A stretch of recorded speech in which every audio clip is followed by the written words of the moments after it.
देखिए कल हमने बात की थी न्यूटन्स लॉ ऑफ ग्रेविटेशन का चैप्टर मैंने स्टार्ट किया था। ठीक है, अगर आप में से कोई राइहा को इनवाइट कर दे जरा।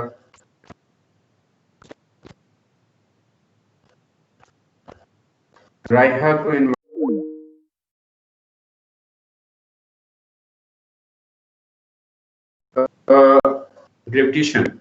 ग्रेविटेशन में हमने पहला एक टॉपिक किया था, that was about Newton's law of gravitation. अब उसी चैप्टर को आगे कंटिन्यू करना है हमें।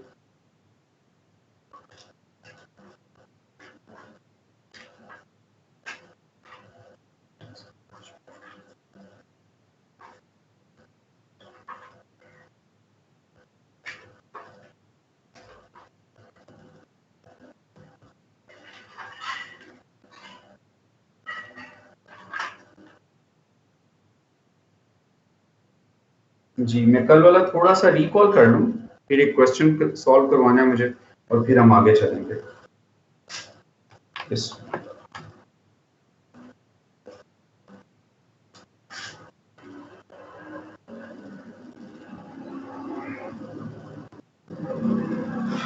मेन चैप्टर हमारा चल रहा है gravitation. We were talking about Newton's law of gravitation.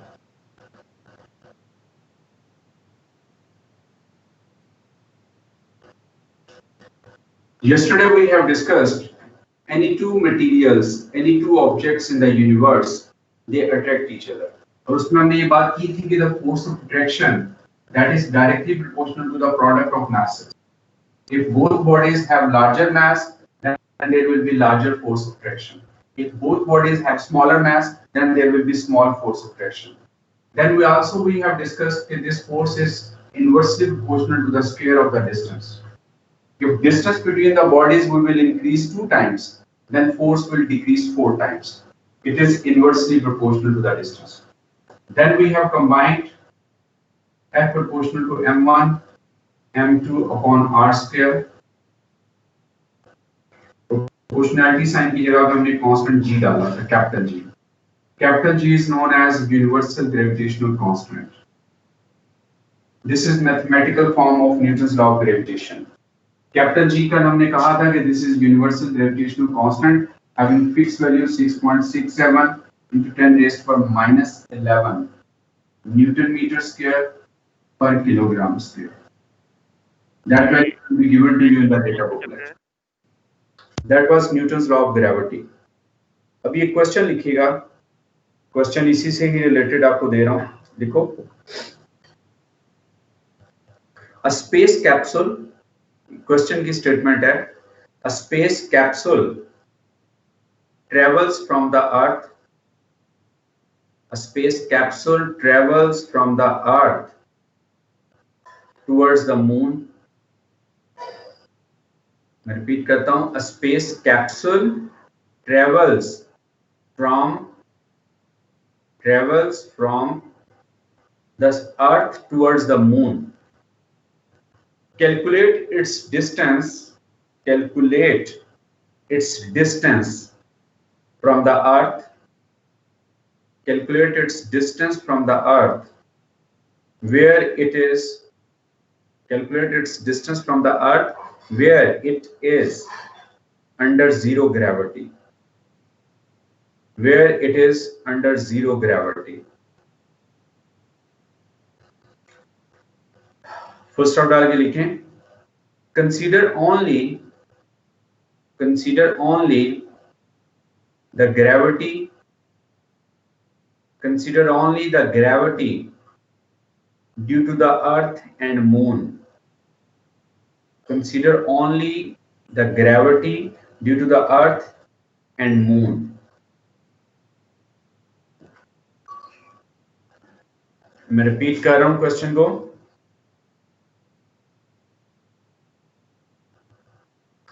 शुरू से सुन लें। A space capsule travels from the earth towards the moon. Calculate its distance from the earth where it is under zero gravity. consider only the gravity due to the earth and the moon. Earth and the moon. अच्छा, इसमें अब लिखो कुछ data given है आपको। एक तो ये कैपिटल जी की वैल्यू नोट कर लो, that is given to you in the question. अच्छा जी, दूसरा एक और वैल्यू नोट करो, mass of earth is ये क्वेश्चन में गिवन है, mass of earth is 6.0 into 10 power 24 kg. Mass of earth is 6.0 into 10 power 24 kg. And mass of moon is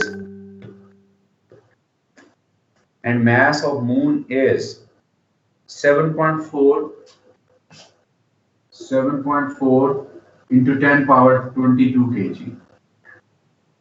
This is mass of moon. पहले वाला mass of earth है, दूसरा mass of moon है।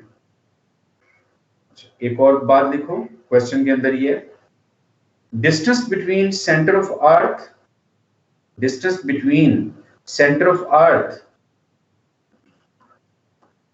and center of moon is distance between center of earth and center of moon is 3.8 into 10 power 8 meter. The distance between center of earth and center of moon is 3.8 into 10 power 8 meter. ये complete हो गया question. Just go through your question and just think about कि कैसे हम इसको कर सकते हैं। मैं फिर आपको साथ सॉल्व करवाता हूँ। Just I give you 2 minutes। अब क्वेश्चन को पढ़ो केयरफुली, ठीक है, और इसको देखो क्या गिवन है हमें। फॉर्मूला मेन ये है मेरे पास।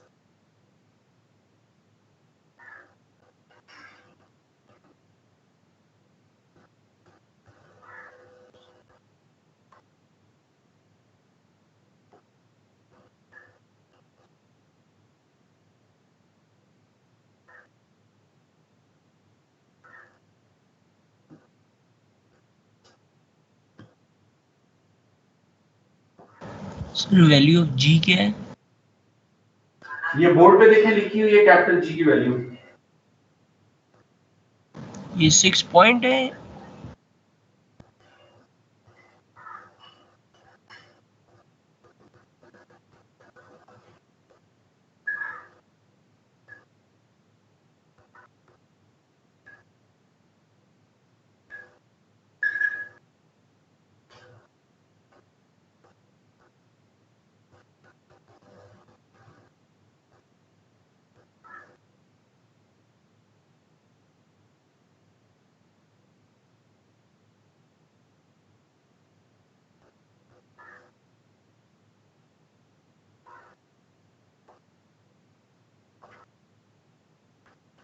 कैपिटल जी की वैल्यू आपको बोर्ड के ऊपर लिखी हुई है। This is the value of capital G, this is the mass of earth, this is the mass of moon and this is distance between earth and moon. अब हमें question उसने ये किया है कि a space capsule is travelling from earth towards moon, calculate distance from the earth where it is under zero gravity. What do you mean by zero gravity? अब ये बात जरा मैं आपको एक्सप्लेन करता हूं कि क्वेश्चन में आपने फाइंड आउट क्या करना है। फार्मूला में ये यूज होना है, Newton's law of gravitation we will utilize। ठीक है, मुझे दोनों masses given है, one is the mass of earth, other one is the mass of moon, capital G भी given है मुझे क्वेश्चन में और distance R भी given है। लेकिन करना क्या है हमें, ये बात करते हैं। सपोज करोगे ये अर्थ है हमारे पास, this is earth, there is a moon. From center of earth till center of moon, दोनों के दरमियान जो टोटल डिस्टेंस है from center to center, total distance is 3.8 into 10 power 8 meter। ये गिवन है, ठीक है। अब ये तो उसने हमें क्वेश्चन में दे दिया। अब यहां से एक स्पेस कैप्सूल है, space capsule is travelling away from the surface of earth। ये ऐसे करके मैं कोई स्केच सा दे देता हूं। This is a space capsule having mass small m. इसका मास गिवन नहीं है हमें. ये स्पेस कैप्सूल है which is traveling from away from the surface of Earth and going towards the moon. ये अर्थ से मून की तरफ जा रहा है. Now we have to calculate its distance from the earth when it is under zero gravity. अब zero gravity का मतलब देखिएगा. You know that as soon as the space capsule will go away from the earth, अर्थ की जो force of gravity है वो इस पे कैप्सूल पे कम होती जाएगी. As soon as this space capsule will go away from the surface of earth, the force of gravity over this space capsule from the earth side, it will become smaller and smaller. ऐसा ऐसा इस पे gravity का effect कम होता जाता है. कम होते होते you know that every planet it will try to attract it. जैसे अभी जब तक ये अर्थ के ग्रेविटेशनल फील्ड में होगा, अर्थ is attracting it, trying to attract it. ठीक है, but it is going away. अब अर्थ से अवे होते होते एक टाइम ऐसा आएगा कि ये ऐसी पोजीशन पे स्पेस कैप्सूल आ जाएगा from where the earth will try to attract it और मून भी इसको अट्रैक्ट कर रहा होगा. एक पॉइंट ऐसा आएगा कि जैसे जैसे अर्थ से अवे हो रहा है उस पे ग्रेविटी कम होती जा रही है अर्थ की साइड की. अवे होते होते a time will come when earth gravity will become zero. ठीक है, और मून इसको अपनी तरफ अट्रैक्ट करने की कोशिश करेगा. But the point from where the force of gravity from the earth side and force of gravity from the moon side, both forces will be equal. अब F2 फोर्स जो है वो फोर्स ऑफ ग्रेविटी मून की है. F1 is the force of gravity of the earth over this space capsule. इस space capsule के ऊपर ये स्पेस कैप्सूल है. अब इसके ऊपर दोनों साइड की फोर्स इक्वल आ गई है. जब दोनों साइड की फोर्स इक्वल होगी और ये जो कहां पे जाके इक्वल होगी, डेफिनेटली ये दोनों के सेंटर में नहीं होगा, अर्थ से ज्यादा वे होगा क्योंकि अर्थ की ग्रेविटी स्ट्रांग है, अर्थ का ग्रेविटेशनल फील्ड ज्यादा बिगर है. तो अर्थ से जरा ज्यादा वे होगा और कंपैरेटिवली मून की साइड पे थोड़ा क्लोजर होगा. तो ये एक जीरो ग्रेविटी की पोजीशन में आ जाएगा. अब हम एक एग्जामिनर ये कह रहा है कि when it is under zero gravity का मतलब दोनों साइड की फोर्स बैलेंस हो गई है. ठीक है, so the gravity effect from the moon side from the earth side is zero. तो यहां से कह रहा है कि उसका डिस्टेंस फाइंड आउट करो. ये डिस्टेंस हमें कैलकुलेट करना है when it is under zero gravity. देखो ये बात समझे जीरो ग्रेविटी वाली कि जैसे जैसे स्पेस कैप्सूल अर्थ से अवे होगा, अर्थ की फोर्स ऑफ ग्रेविटी इस पे वीक होती जाएगी और वीक होते होते अ टाइम विल कम जब ये जरा अर्थ से ज्यादा अवे मून के कंपैरेटिवली थोड़ा क्लोज होगा कंपैरेटिवली, तो अब अर्थ की साइड की ग्रेविटी और मून की साइड की ग्रेविटी दोनों बैलेंस हो जाएंगी. ठीक है, at this point is known as zero gravity. और यहां से हमने बताना ये होगा कि what is the distance of this space capsule from the earth. तो अब हमने कहा कि जीरो ग्रेविटी का मतलब यह है कि दोनों साइड की फोर्स ऑफ अट्रैक्शन बैलेंस हो गई है. ना तो अब ये अर्थ की तरफ अट्रैक्ट होगा, मूव करेगा, ना ये मून की तरफ जाएगा बिकॉज़ बैलेंस पोजीशन में आ गए. So at this balance position both forces will equate. F1 is equal to F2. F1 is the force of attraction exerted by the earth. अब फॉर्मूला मेरे पास क्या है? G M1 M2. अच्छा, M जो mass of earth है उसको मैं ME show कर दूंगा. ME, this is mass of earth. ये अर्थ के लिए मैंने E डाल दिया. इसी साइड पे मून है मेरे पास, मून के mass को मैं MM कह देता हूँ, mass of moon. और ये स्पेस कैप्सूल खुद जो है इसका मास मैं ये m कह रहा हूं. So if I will apply force of Newton's law of gravity on earth and space capsule, तो अर्थ का मास ये me है और कैप्सूल का मास m है, मल्टीप्लाई बाय m कर दो, डिवाइडेड बाय दोनों के दरमियान का, अर्थ के और स्पेस कैप्सूल के दरमियान का डिस्टेंस जब वो जीरो ग्रेविटी पर है, वो डिस्टेंस अननोन है, दैट इज r. इसको मैं r मार्क कर दूं. On the other side, अब F2 फोर्स किसके दरमियान है? It is between space capsule and moon. अब इन दोनों के दरमियान फोर्स है. अब यही लॉ इन दोनों पे लगा लो, G तो सेम रहेगा. Mass of moon, ये mm mass of moon है, multiply by mass of capsule divided by distance between capsule और moon.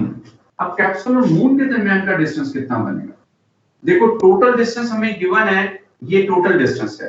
इसमें से अगर आप ये r सब्ट्रैक्ट कर दो तो मेरे पास ये डिस्टेंस बन जाता है 3.8 into 10 power 8 minus r.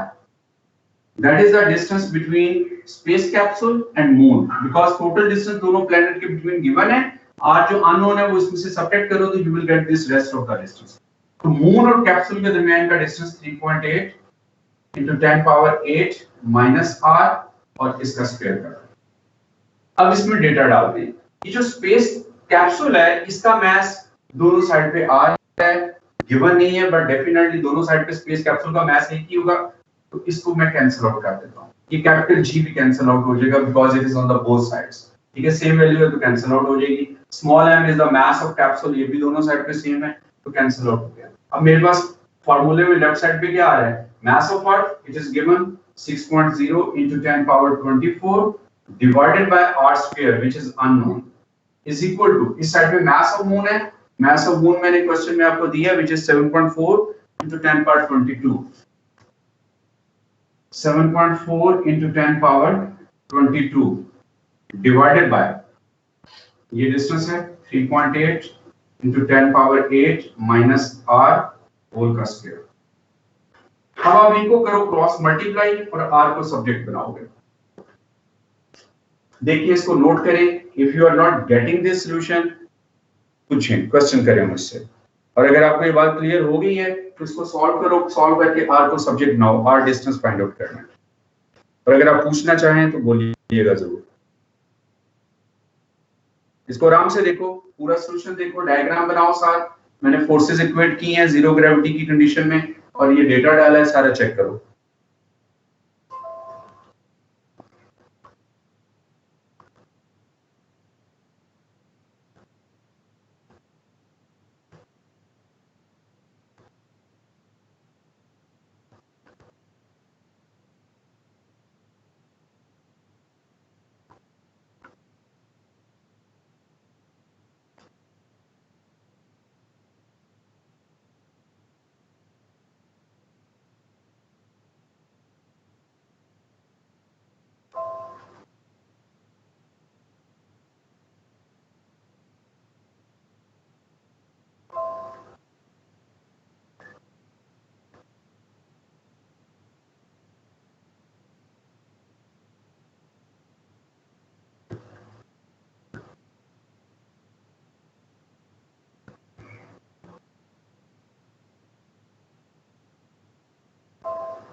Students करें, कंप्लीट करें, मैं आंसर फिर आपसे टैली करता हूं.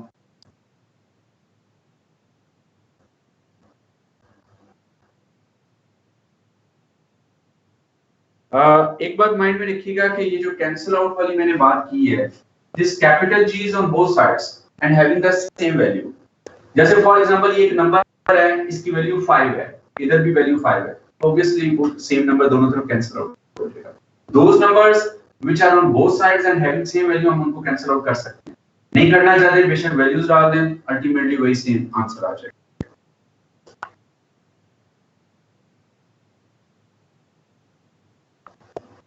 अच्छा, अब जहां तक आप बात कर रहे हैं मास ऑफ अर्थ क्यों नहीं कैंसिल हो रहा, तो भैया बात ये है कि मास ऑफ अर्थ और मास ऑफ मून दोनों एक दूसरे से डिफरेंट है। How you can cancel out it mathematically? देखो, आप जब एक रेशियो को सॉल्व करते हो तो दिस कैपिटल जी दोनों साइड में, मैंने इसलिए इसको कैंसिल आउट कर दिया है। मैं इसकी एग्जांपल आप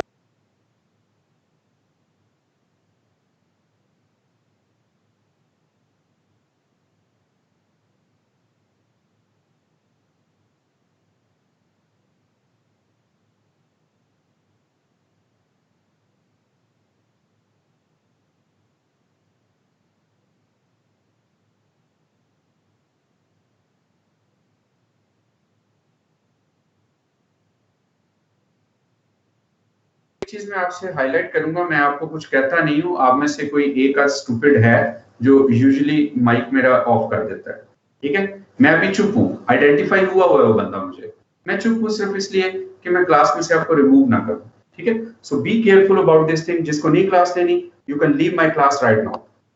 अगर क्लास लेनी है तो इंसानों की तरह ले लें, अगर आपने अपनी स्टूपिडिटी दिखानी है कि आपने अपनी मस्ती करनी है, पढ़ना नहीं है, तो you can leave my class, make sure.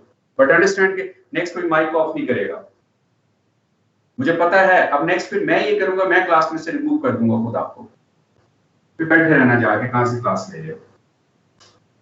अच्छा, यहाँ भी चीज, ये पहले भी 2-3 बार हुआ, मैंने इग्नोर की है, मैं इग्नोर कर रहा हूँ, कॉन्स्टेंटली इग्नोर कर रहा हूँ, इट्स ओके यार, लेकिन आप लोग अपनी हरकत से बाज नहीं आ रहे।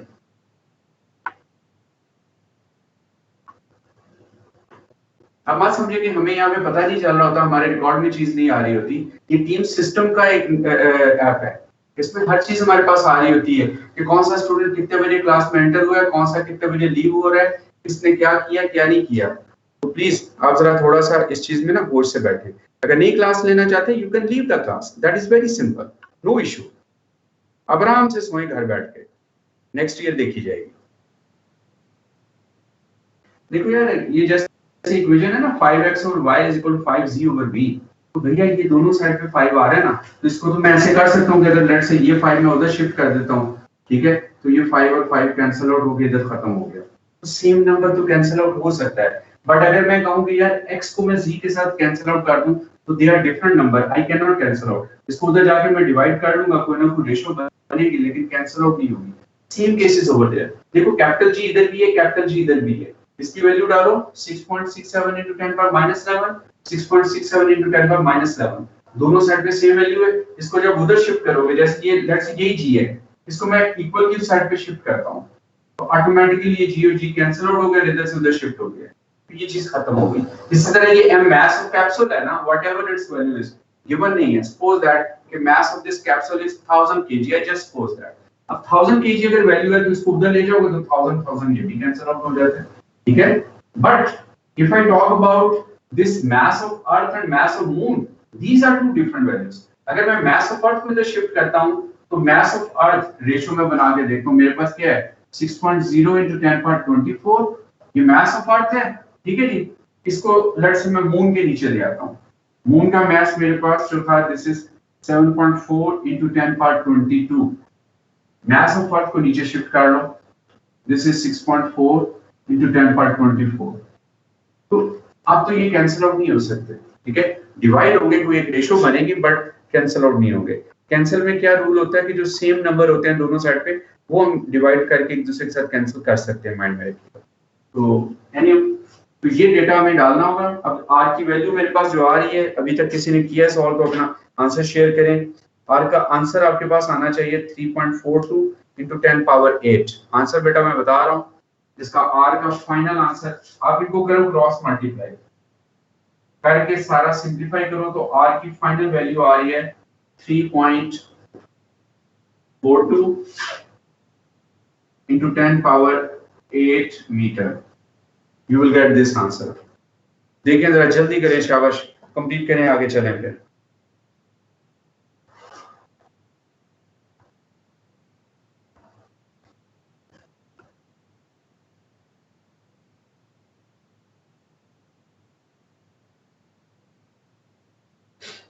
जी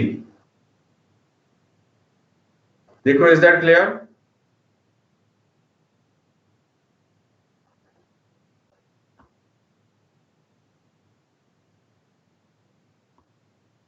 देखो मैंने सिंपल ये बात की है बच्चे कि दोनों साइड पे वो वैल्यूज कैंसिल आउट होंगी विच हैव सेम वैल्यूज, ठीक है ना, तो इनको एक दूसरे से हम कैंसिल आउट कर सकते हैं, but if values are different, जैसे मास ऑफ अर्थ की डिफरेंट वैल्यू है, मास ऑफ मून की डिफरेंट वैल्यू है, इनको हम आपस में कैंसिल आउट नहीं कर सकते।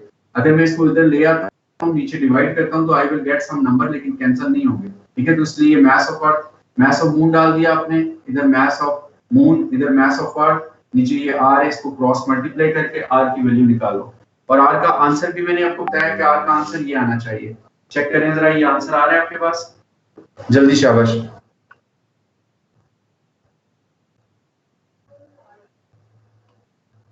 जी बस देखिए आर का आंसर आ रहा है।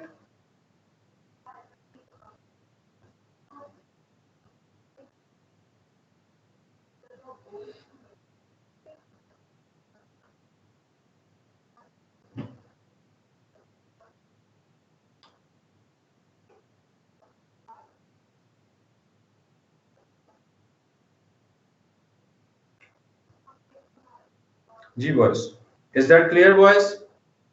आप में से कोई जरा बोले प्लीज, आपका माइक नहीं शायद आप लोगों को पीछे। जी अस्सलाम वालेकुम मैम, मैंने ना वो कल शेयर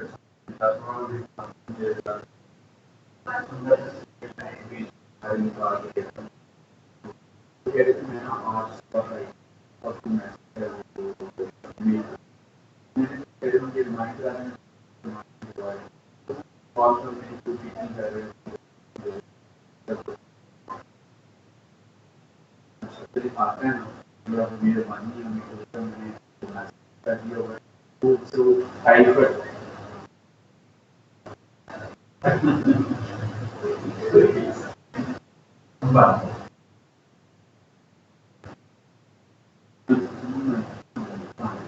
नहीं, ये सब पता है क्या हुआ था कि लास्ट वीक की एक जगह मुझे उन्होंने कॉल की थी शायद मुझसे मेरी सैलरी की बात नहीं, तो उसको भी उन्होंने कहा था कि उधर तो ये रखी थी देखा बात तो ऐसे ऐसे डेटा प्लान बैठ करता हूँ। हाँ चलिए मेरी बात करेंगे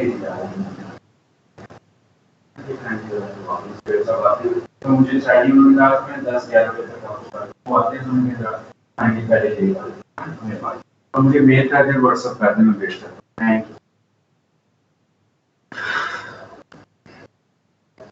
अच्छा यार बच्चे आगे चले, आप लोग होपफुली कर लिया होगा, इसको सॉल्व कीजिएगा। अगर अगर अगर भैया ये सॉल्व हो जाता है आंसर तो ठीक है, आगे चलते हैं। नेक्स्ट आगे हेडिंग दें, to find mass of earth, to find mass of earth,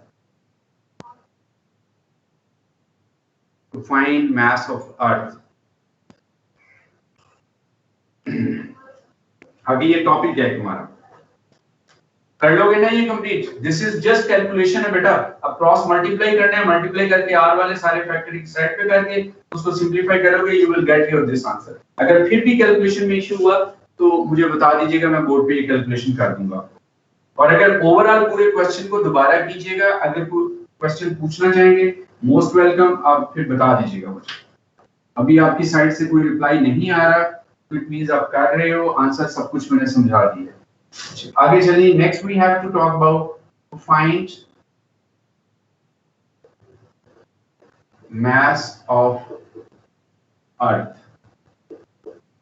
अभी जो मैंने आपको डेटा में दिया ना, mass of earth 6.0 into 10^24 kg, no this mass of earth we have to calculate. ये पूरा एक टॉपिक है, एग्जाम में भी आता है।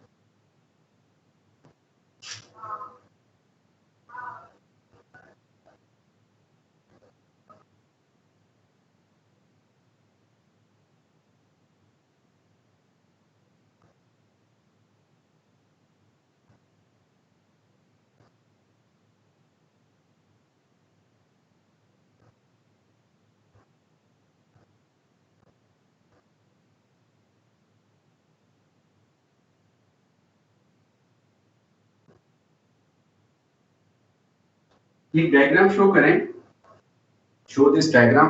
डायग्राम के अंदर मैं ये दिखा रहा हूं कि देयर इज अ अर्थ, ये अर्थ का मास है m, this is mass of अर्थ। ठीक है जी। और अर्थ की सरफेस के ऊपर कोई ऑब्जेक्ट है, लाइक हमें अपनी एग्जांपल ले लेते हैं, take our own example, there is some object, some body, some person, ठीक है, present on the surface of earth, और इसका मास स्मॉल m शो कर रहे हैं, and from centre of earth till centre of this body, ये distance हम re show कर देते हैं, re, या मैं लिख रहा हूं कि re क्या चीज है, re इज इक्वल टू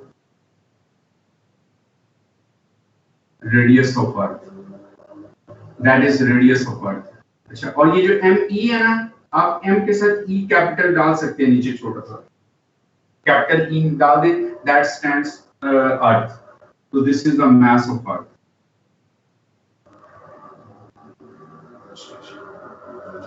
लिखिए, एक पॉइंट लिखें, suppose a body of mass m, suppose a body of mass m is present, suppose a body of mass m is present on the surface of earth, suppose a body of mass m, small m, is present on the surface of earth. According to Newton's law of gravity, according to Newton's law of gravity, according to Newton's law of gravity, the force between earth and body is given by, according to Newton's law of gravity, the force of attraction between earth and body is given by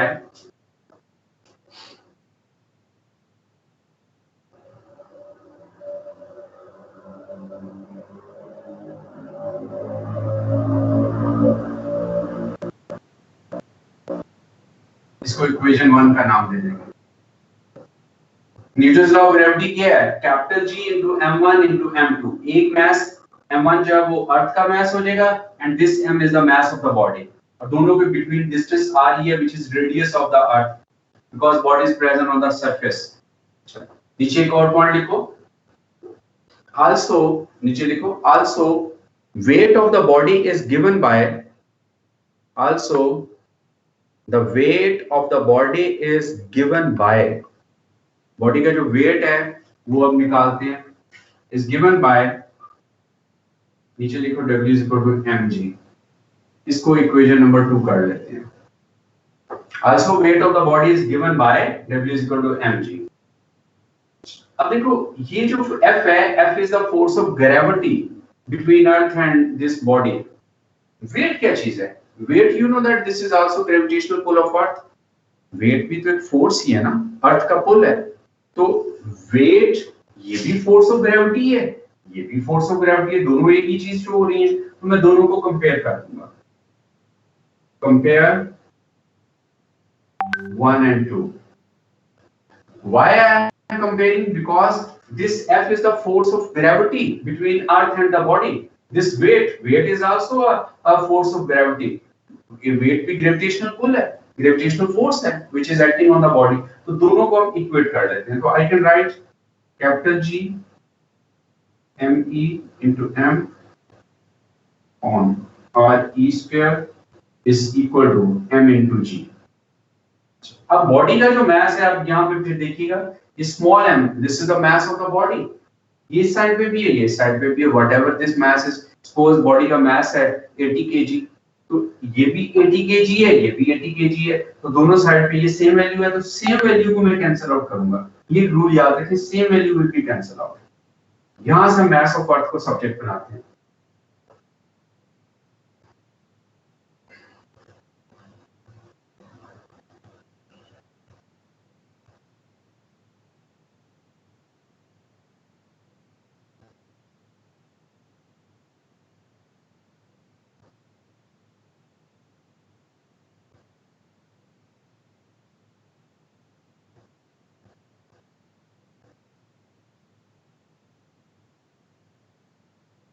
देखो ये formula बन जाएगा, just equate both of these force of gravity with each other, this is force of gravity according to Newton's law, this is the weight भी gravity की force है, दोनों को मैंने equal कर लिया because both are forces, small m will cancel out because small m की value दोनों साइड पे एक ही होगी, ठीक है। आई will gate GME over r square is equal to small g। तो यहाँ से ME is the mass of earth which I want to find out। तो इसको सब्जेक्ट बना लो, this capital G over r square cross multiply करके उधर ले जाओगे। अब इसमें स्मॉल g क्या चीज है, this is gravity having value 9.81 Newton पर केजी या मीटर पर सेकंड स्क्वायर भी लिख सकते हो। RE this is radius of earth, radius of earth। ये आपको डेटा बुकलेट में दिया जाएगा, this is fix value 6.4 into 10 power 6 metre. ये भी क्वेश्चन में गिवन होगा, that is constant fix value, data booklet में दिया होता है हमें। Capital G this is also fixed value which is 6.67 into 10 raised to -11 newton metre square per kilogram square. अब आपके पास ये तीनों वैल्यूज गिवन है। Small g is the gravity, acceleration due to gravity and gravitational field strength. Its value is given to you. RE, this is the radius of earth. It will be given to you. Capital G is universal constant. It will be given to you. So put all these three values of mass निकालो। डालें फॉर्मूले में, calculator ले लें। Put all these three values in the formula and calculate the mass of earth. Use this formula for the mass of earth. Put value of small g. Put value of radius of earth. Put value of capital G. देखिए आप इस तरह करो, मैं आपके सामने data डाल रहा हूं, कैलकुलेटर ले लें आप।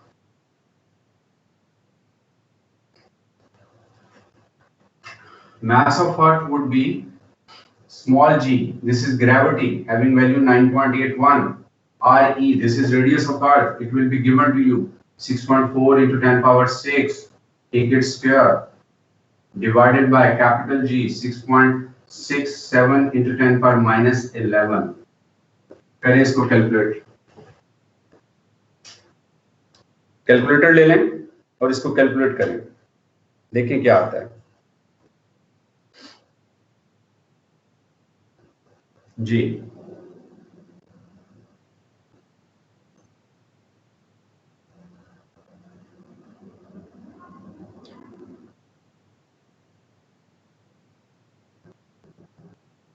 और remember this mass of earth, all this calculation examiner ask you। ये हमारा पूरा एक प्रॉपर वो में 3-4 मार्क्स का एक पार्ट बना देता है कि हमें ये पूरा मैथ्स निकाल के दिखाना है एग्जामिनर को। जी I am waiting for you, answer निकालिएगा, कैलकुलेटर ले लें।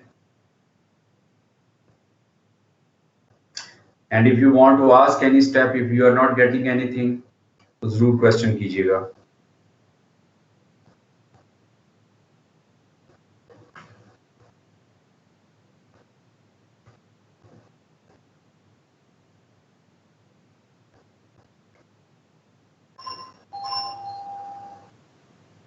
आपके पास जो आंसर आना चाहिए और जो आएगा भी इंशाल्लाह ताला, this is 6.02 into 10 power 24 kg। If you remember in the previous question we have used this mass of earth, that is a constant value for the mass of earth। ये भी डेटा बुकलेट में given होती है, लेकिन proof कैसे हो रही है, ये इसका पूरा प्रूफ है कि mass of earth कैसे निकल रहा है।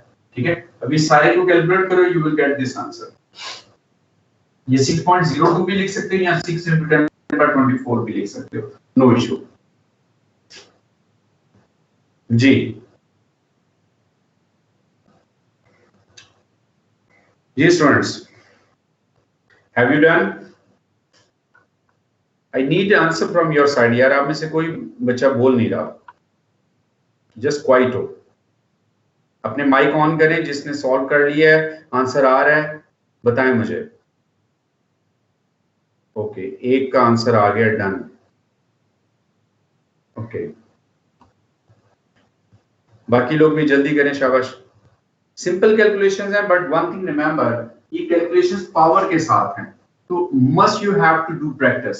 इसको लाइटली नहीं लेना आपने, ये नहीं कहना अच्छा यार ये तो अब मैं कर लूंगा आगे, नो, इसको करें, कैलकुलेटर लें, ये पावर सारी आपको सिंप्लीफाई करनी आनी चाहिए, क्योंकि इन्हीं पावर्स को सॉल्व करते ही स्टूडेंट की मिस्टेक होती है। So do these calculations. अच्छा जी, एक क्वेश्चन लिखें जरा, क्लास का टाइम एंड हो रहा है, एक क्वेश्चन जाते जाते नोट करें, ये सॉल्व कीजिएगा, कल डिस्कस करूंगा। लिखिए क्वेश्चन की स्टेटमेंट है, find the value of gravitational field strength, find the value of gravitational field strength, find the value of gravitational field strength at 3000 kilometer, at 3000 kilometer above the surface of Earth, at 3000 kilometer above the surface of Earth. Find the value of gravitational field strength at 3000 kilometer above the surface of Earth. जब आप बात कर रहे हो gravitational field strength की, तो it means you have to find out this small g, ठीक है? You will use the same formula, small g के लिए फार्मूला यूज करो। From this formula you will find out this small g, make it subject, mass of earth, radius of earth and capital G।